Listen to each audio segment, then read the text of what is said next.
Up, I would like to invite Ms. Loveleen Sahrawat, Chief Marketing Officer, WiZR, to share her insights on skills over titles, the future of work. With 28 years of experience across advertising, corporate marketing, digital business, and transformative digital platforms, Loveleen has built brands across multiple sectors. She specializes in developing transformative digital platforms, particularly in financial services and edtech, helping the organizations optimize performance and embrace innovation, passionate about upscaling and creating future-ready teams, continuing to unlock new opportunities and guide business towards long-term success is an evolving market. So give it a big hand for Ms. Loveling.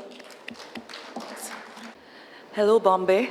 It's really nice to be here. I've been in this city for 15 years. I left for Delhi 2 years ago. I must say there are many parts of the city I really, really miss, and so wonderful to be here this morning. And especially the CHRO community. I have been working for the last 30 years, but my engagement with the CHRO community only started about, I'd say, 11 years ago, because for the first 18 years I was in advertising, and during my times, HR barely existed. And in the last 11 years, I think, and I really appreciate what was being discussed right now, as a manager and then a leader, one of the things that I absolutely really appreciated about the community was the stress could be sourced out, right? And things have really changed since, because now the stress is across, I think, every function, and the main reason for that is we are constantly pivoting. Right? Technologies are pivoting, digital has changed every aspect of our life. And while HR leaders like yourself are supporting managers and individual contributors, you yourself are continuously pivoting in your skill sets. And I think that's putting a lot of pressure, so I hope you're finding it not so difficult to deal with that. We partner you actually in that endeavor.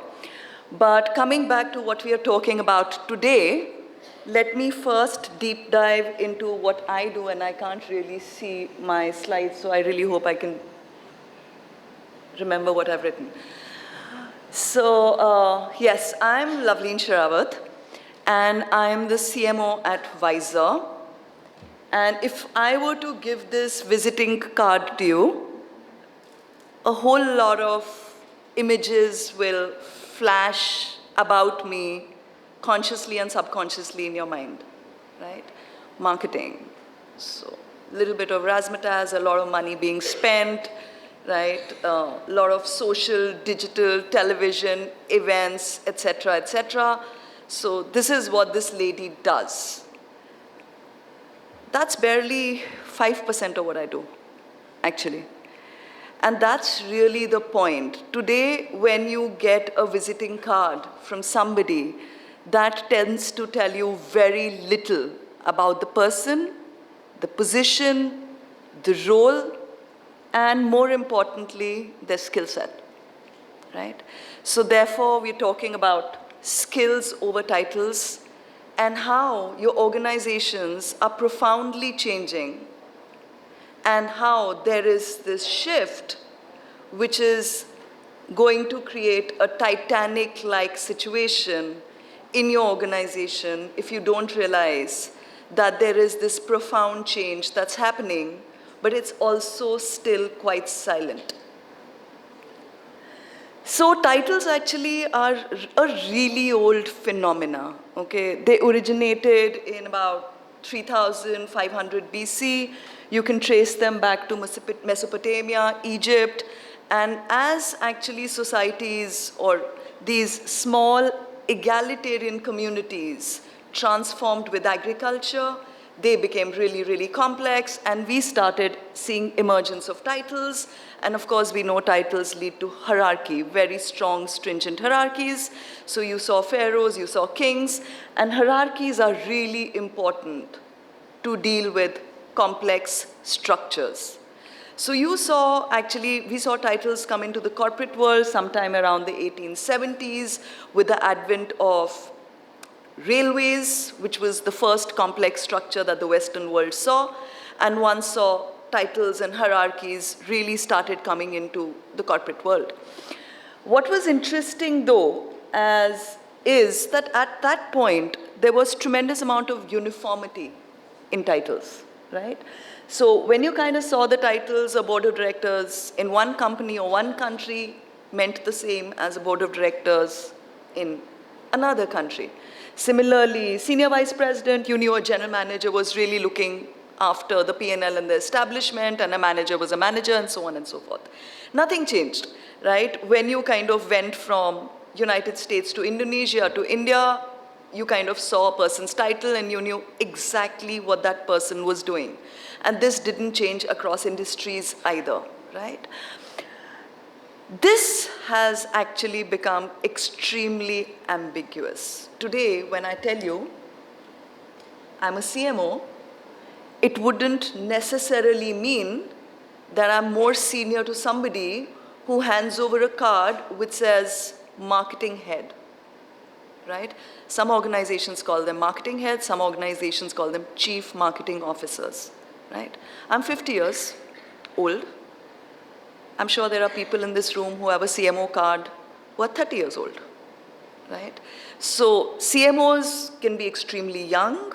They can have as little as 10, 12 years of experience, which also means we have extremely different skill sets.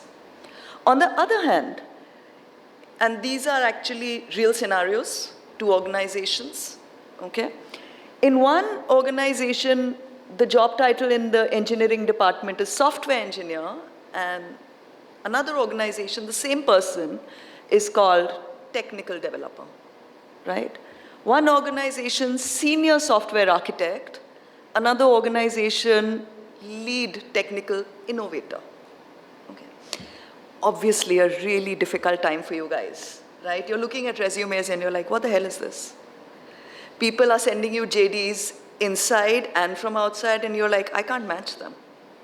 I don't know what this guy does, right? And if JDs were not work of fiction, it could still be interpreted, right? So there is one side, the JD, which is a complete work of fiction because people don't know what to write. And on the other side, resumes are beating them hollow. People are just writing whatever the hell they want to. Okay? So very, very complex times for individuals, talent like you. But guess what? You created this ambiguity, didn't you? Be honest, right? 10 years ago, you all kind of got into a room with your CEOs and senior managers and leaders, and you said, we need to create a little bit of ambiguity because this is not working out, right? The first reason you created this ambiguity was like, you know, how do I project my culture? I'm more strategic. That organization is more sales. I should have the word strategy somewhere. The other organizations, like, I should have the word new business somewhere, right? And you're kind of becoming creative with these titles. But then you also want to be competitive, right? You're really giving out the same salary. But you're like, you know what, I'll give you a higher designation, okay? I will make sure you are in thinner hierarchy, right? So you have more power, you're more empowered.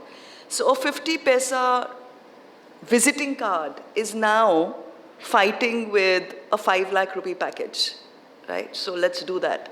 And that kind of starts working in your advantage, and that's not ridiculous, it's extremely innovative and bright.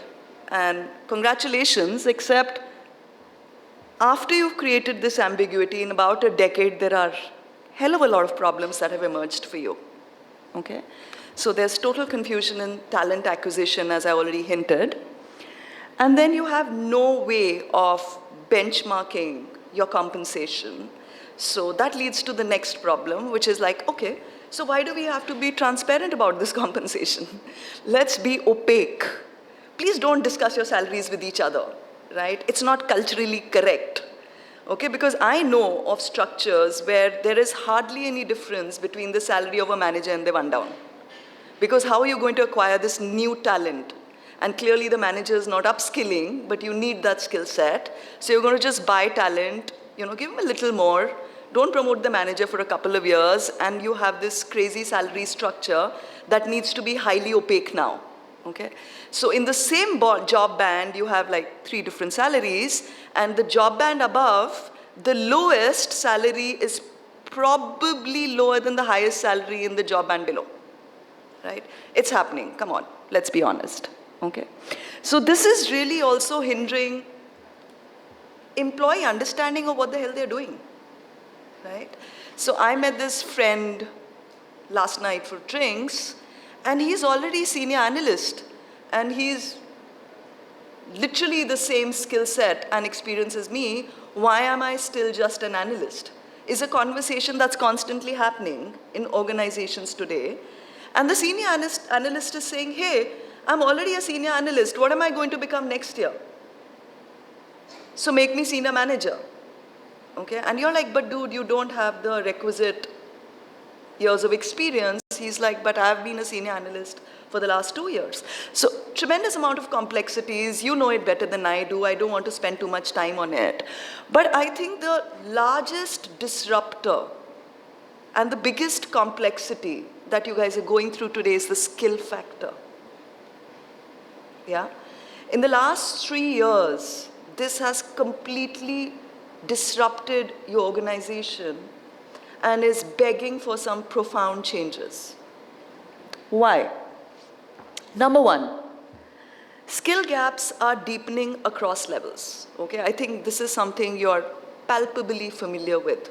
Okay, so as rapid tech progress is happening, as the customers are demanding newer channels of engagement, as manufacturing units are changing, as compliances are changing, and I'm talking across industries, every function is going through a profound change. Some organizations are recognizing it and the others are not yet, right? So this is leading to skill gaps across, and we'll talk about leaders a little later, but across proficiencies in an organization. The second thing is the younger, and I don't want to use Alpha or Gen Z, I just say the younger employees, because some of them are really upskilling faster than the others. But the younger employees today seem to be so much better in the new skill sets than the managers and leaders, right? And that's really challenging the hierarchical code. What kind of respect am I going to have for my leader if I know if my skill sets are better than their skill sets? Why am I going to take direction from them? Yes, there is space for wisdom, but you know, wisdom is not everything, right? I can do more, and actually wisdom can now be really gained very quickly from ChatGPT, as I'm learning from my younger people, right? So really huge amount of pushback happening because the younger people are attaining faster upskilling techniques and actually now possess better skill sets, right? Number 3, you guys, again, most important people in any organization, constantly bidding for this talent. I heard one of the CHROs say about a couple of years ago to me and a couple of us, you know, there's no point giving almonds because what you're going to find out there are monkeys, right? So where are you going to hire from if skill sets are disrupting everything? You can't just buy talent any longer, okay?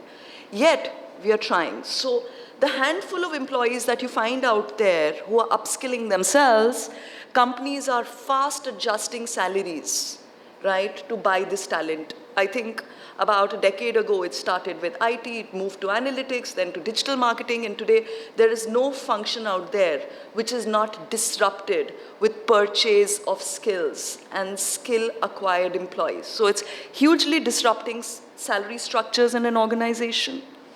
And CEOs and C-suite are coming to you and saying, hey, I want to form these cross-cultural, cross-function teams, and I want really a bunch of people across functions who are going to lead these 4 CEO projects because they have the required skill set. And we have a culture now in organizations where managers don't even know what projects their one-downs are part of. Managers are actively excluded a lot of times because they just don't have the requisite skill set, right?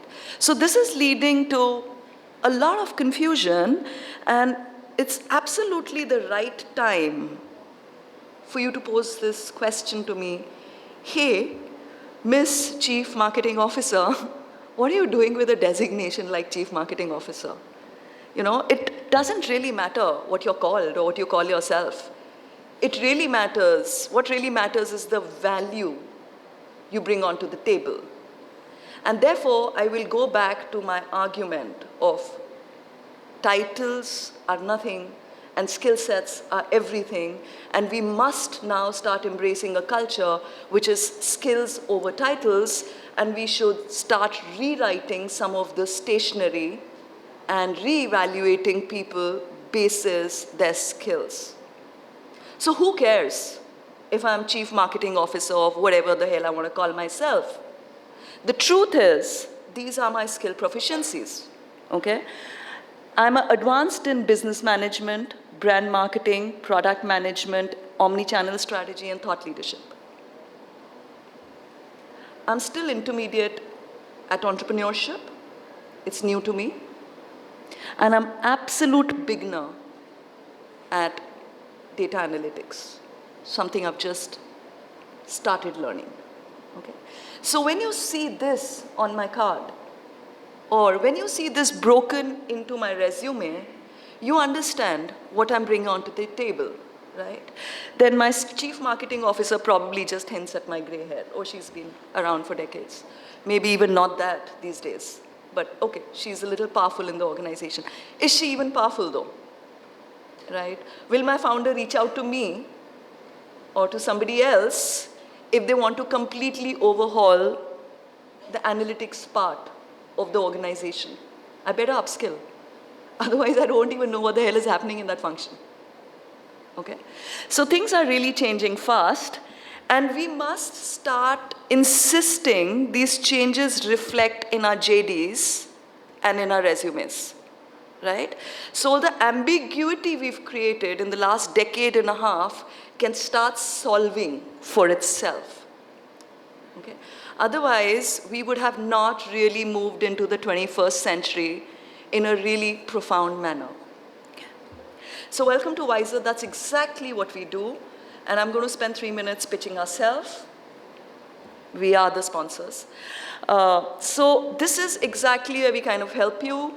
First, we create measurable impact. We believe learning and development can really be an inward-looking, navel-gazing exercise if you're not able to measure business impact, right? You can't just have to go to CEOs and say that, give us money for L&D. Why, right? Give us money for L&D because your people know nothing. And you will not be able to meet your business outcomes. And how do we know that they know nothing? Because all upskilling should be assessment-based, pre and post, right? That's how you know what your organization's skill fitment score is and what each employee's skill fitment score is. Do they need to upskill? And if they need to upskill, which are the concepts? Where are the skill gaps? One size cannot fit all, and you cannot do classroom trainings any longer. That is for the previous century. Things have really changed, okay? In order for you to even create this suite, you first need to create what we call function skill concepts. For every industry, every sector, what are the competencies and skills your employees need in every function, which are evolving and emerging skills. Evolving, the ones that have been evergreen up till now but are changing in nature, and emerging, which are just coming. So we start with that. We go into every industry, every sector, work with SMEs and generative AI, and create uniquely for every organization function skill concepts at all three levels: individual contributor, manager, and leader, right? And that's where the platform becomes bespoke for every organization, right? Then we are also the Amazon of upskilling. All IITs, IIMs, Upgrad, Simply Learn, Udemy, everybody sits on our platform. So we've gone through hundreds of thousands of syllabus, tagging them with competencies for each industry, each sector, each function at an individual manager and leader level. So once we've done an assessment, a pre-assessment for an individual, then we are able to target the right course from around the country and around the world, which will upskill that person meaningfully. Then we do a post-assessment to make sure you and the manager understands, was this upskilling even useful? If the pre-fitment score was 3, has this gone up to 8? In those 2 weeks or 3 weeks that the person upskilled, right? Apart from that, of course, we are building India's largest assessed talent database. And we are introducing a huge suite of products, which we can talk about outside. But really, we believe that no upskilling journey can just be a pure upskilling journey. It should start with a skill fitment assessment, then course recommendations basis the skill gap. Once the employee starts upskilling, the manager should be intimidated about the report and the upskilling. There has to be a reassessment to understand, has the skill gap even been covered uniquely for that employee, right? Every employee's talent and skill set is different in an organization, and then you move to the next skill set. I think in 4 quarters, an employee should efficiently be able to upskill themselves on at least 4 skills, right? That's how you make a healthy organization. So remember, key takeaways: know what the emerging skills are for your industry, your sector, your organization, across every function. Make sure your organization is embracing assessment-based upskilling. I think organizations that have done that in the last few decades around the world, IBM, Unilever, you'll see they've really taken on a transformative journey. You can read up on their case studies. I can share them with you if you want. And based on the skill gaps that your employees demonstrate, please don't get upset with them. It's not like, oh, you got a 3 on 10. You got a 3 on 10, so quickly upskill. That's really the culture we want to imbibe, right? And then adopt skill fitment as the most important criteria for your organization, CEO downwards. Yep. Thank you so much. It was an absolute pleasure, and happy to talk to you guys outside. Thank you very much for the very insightful session, ma'am. I would like to invite Ms. Snehalata Deshmukh to felicitate ma'am for